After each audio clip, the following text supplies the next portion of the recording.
Welcome to The Explainer. So today we're diving headfirst into this really beautifully bizarre corner of the internet called Banalotopia. And, when you first see it, it just looks like this surreal, kind of confusing digital art project. But trust me, it is hiding a fantastic secret. And that's a totally fair question to ask. Because when you first stumble upon Banalotopia, you're just hit with this wave of sci-fi visuals that don't seem to connect at all. It just leaves you scratching your head, thinking, what on earth is this? So, at first glance, it really just seems like a German language art project. You've got these incredible, sprawling cityscapes, these really strange characters with monitors for heads, and it's all rendered with this amazing detail. I mean, it's visually absolutely stunning. But when it comes to the story, it's pretty confusing. Yeah, the scenes are just this wild mix. I mean, one minute you're looking at cartoon animals playing cards inside a spaceship, and the next, bam, it's a gritty dystopian city. There's no obvious plot to follow, it's just this collection of incredibly strange, totally disconnected moments. And just when you think, okay, it can't possibly get any weirder, you see this. Yep, that is a man dissolving at a piano while being filmed by people with pineapples for heads. It's a lot. But, and this is the important part, hidden inside all of this beautiful chaos are some major clues to a much, much bigger story. Okay, so this is where the mystery really starts to unravel. The best part?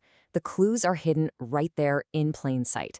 So let's start following those breadcrumbs, shall we? Check this out.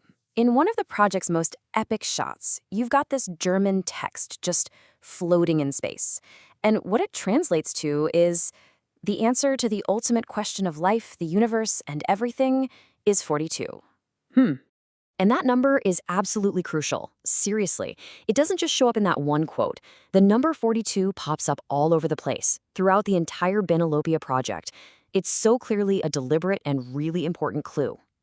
But that's not the only breadcrumb we find. Take a look at this scene. Right there, on a tablet sitting on a spaceship's control panel, we find a simple two-word phrase, and this time it's written in English. Don't panic. So let's recap. We have the number 42 as the answer to, everything, and we have the simple instruction, don't panic.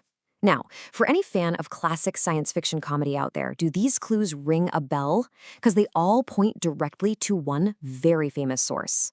All right, so what does this all mean?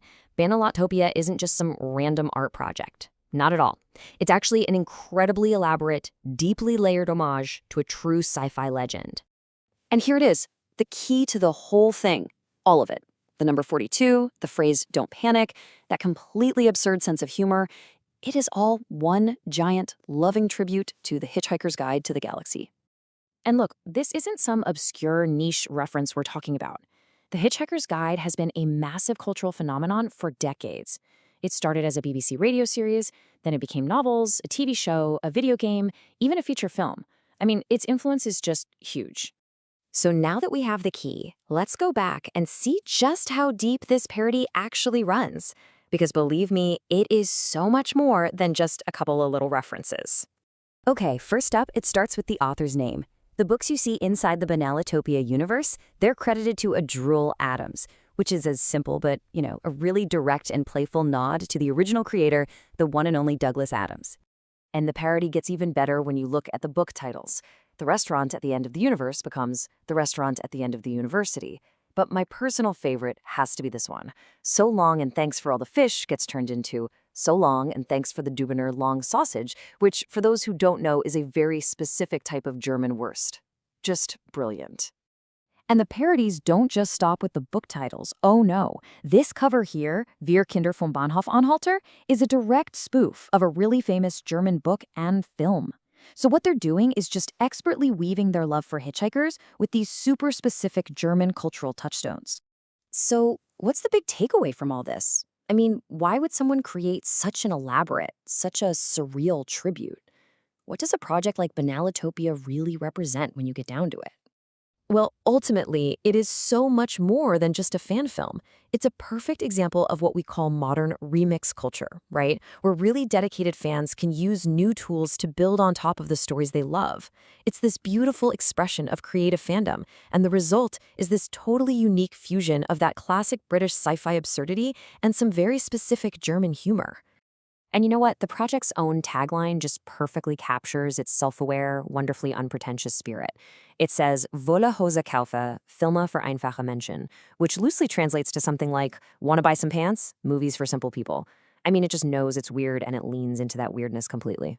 Banalotopia is just a brilliant illustration of how one powerful story can inspire fans to become creators themselves, building entire new worlds from that one initial spark. It's a real testament to the power of a good story. And it kind of leaves us with one final question to think about. What stories inspire your universe?